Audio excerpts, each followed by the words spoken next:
Welcome back to Apex Sci-Fi, and welcome to the new frontier of war. In the vast expanse of the galaxy, there are worlds dubbed Forbidden Zones. These are planets where the stellar geography has gone terribly wrong, worlds stripped of their magnetic fields, bathed in the raw, unfiltered fury of their dying suns. To the Xylar Hegemony, a species whose biology was notoriously fragile and evolved in the deep, shielded oceans of a rogue planet, these worlds were not just dangerous, they were instant death sentences. The Xylar viewed ionizing radiation as the ultimate, invisible fire, a force that unraveled the very fabric of life before you even knew you were burning. Then came the conflict on Cinder-IV. Cinder-IV was a strategic nightmare. A rocky world rich in heavy isotopes, crucial for FTL drives, but its parent star was an unstable flare star, and the planet's magnetosphere had collapsed millennia ago. The surface radiation levels during the day were high enough to cook a standard biological organism in under 3 minutes. The background count was a constant, lethal hum of gamma and beta particles that could penetrate standard energy shielding like tissue paper. The Xylar claimed the planet first. They didn't land troops, they landed mobile fortresses. Their radwalkers were behemoths of warfare, 3-story-tall machines encased in 2 feet of lead alloy and surrounded by shimmering energy-intensive radiation-dampening fields. They were slow, plodding, and utterly invincible to conventional weaponry because no one could get close enough to fire it without dying of acute radiation sickness. High Commander Xylar sat inside the sealed, sterile command bubble of the lead radwalker, the Eternal Shield. The air inside was scrubbed, chilled, and recycled. Outside, the external sensors painted a picture of hell. The Geiger counters were screaming a constant high-pitched wail that had to be dampened by the audio systems. Atmospheric radiation holding at 5,000 rads per hour, his tactical officer reported, his voice trembling slightly even through the synthesizer. Surface temperature is 60 degrees Celsius. Solar flare activity is imminent. If the dampening fields flicker for even a microsecond, we will be boiled alive in our own fluids.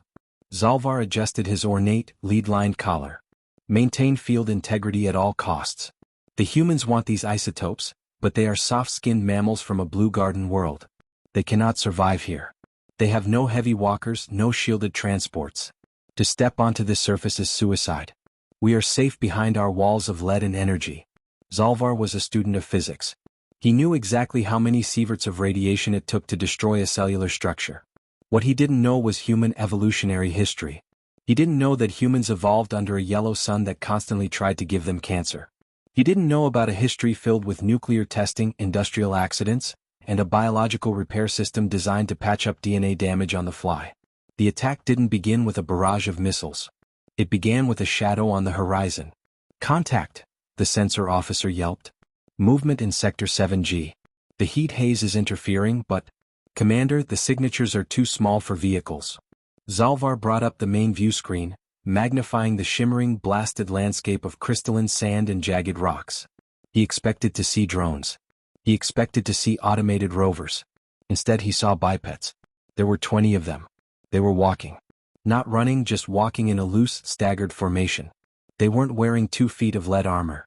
They looked ragged. They wore standard ballistic body armor covered by loose-fitting, reflective hazmat ponchos that flapped in the hot, radioactive wind. Their faces were covered by simple full-face respirators with tinted lenses. They carried long, heavy-barreled kinetic rifles. "Impossible," Xylar whispered, his 4 optical sensors widening in disbelief. "Their sensors must be malfunctioning. Those cannot be biologicals. The gamma radiation alone should have liquefied their nervous systems by now. They are walking through a microwave oven." The humans, the Terran First Radiation Rangers, didn't look like they were dying. One of them stopped, adjusted a strap on his boot, and then jogged to catch up with the others. "They are jogging," the tactical officer choked out. "Sir, they are treating a lethal radiation event as a mild inconvenience." Inside the helmet of Sergeant Elias Glowstick Vance, the situation was indeed inconvenient, but hardly lethal. His suit dosimeter was clicking away like a hyperactive cricket, the little red warning light flashing steadily in the corner of his HUD. "All right, Rangers, check your rad meds." Vance's voice crackled over the short-range comms, sounding bored. "Current ambient is a bit spicy today. Make sure you popped your potassium iodide and your cellular repair boosters. Don't want anyone getting a tummy ache." "Copy that, Sarge," Corporal Diaz replied. "My suit's got a tear in the left sleeve from that rock slide earlier. Getting a bit warm on the forearm." Slap some duct tape on it and quit whining, Diaz. We got walking toasters to pop. To the humans, Cinder-IV wasn't instant death. It was just a very bad day at the beach. Their bodies, conditioned by generations of exposure to varying levels of background radiation and fortified by advanced medical treatments that supercharged their natural DNA repair mechanisms, could handle doses that would kill a Xylar instantly. They were soaking up radiation that would sterilize a city block, and their biggest complaint was the heat inside their suits. The Xylar command crew watched in horror as the radiation ghouls closed the distance. Open fire. Xylar screamed, abandoning his composure. Burn them. Use the main plasma cannons. The Radwalkers stopped, their massive turrets slowly rotating. They fired huge globes of superheated plasma meant to slag capital ships. The plasma globes exploded in the desert, turning the sand into glass. But the humans weren't there anymore. They had scattered, diving behind rock formations with reflexes that shouldn't have been possible for creatures suffering from acute radiation poisoning. They are too fast, the gunner cried. Our targeting systems are designed for heavy vehicles, not infantry moving at sprinting speeds and 5,000 rads. Vance peeked out from behind a slab of obsidian. All right, they're flustered. These turtles rely entirely on those energy dampeners on their external emitter pylons. You knock out the dampeners, the planet does the rest of the work for us. Snipers target the glowing blue bits. The Rangers deployed their anti-material rifles, massive kinetic weapons firing depleted uranium sabos. They didn't aim for the 2 feet of lead armor on the main chassis. They aimed for the delicate, glowing emitter arrays mounted on the walker's shoulders. Crack-to-'em. Crack-to-'em. The heavy rounds screamed across the desert. The Xylar's personal energy shields, already strained by holding back the planet's natural radiation, flickered under the kinetic impact. One round punched straight through the main emitter on Xylar's walker. The effect was instantaneous. Inside the eternal shield, the air went from sterile chill to oven hot in a second. The radiation alarms changed from a high-pitched wail to a deafening, solid scream. The interior lights turned a sickly, warning red. Field failure. Field failure. The tactical officer screamed, clutching his throat as his fragile biology began to break down on a cellular level instantly. The invisible fire. It's inside. It's inside. Xylar felt his scales beginning to slough off. His vision blurred as the gamma rays tore through his optic nerves. He looked at the view screen one last time. The humans were still there. They hadn't advanced. They were just standing up from behind cover, watching the giant walkers shudder and die. Sergeant Vance stood up, slinging his rifle over his shoulder. He watched as the massive Xylar walker groaned, its hydraulics failing, and kneeled over into the radioactive sand.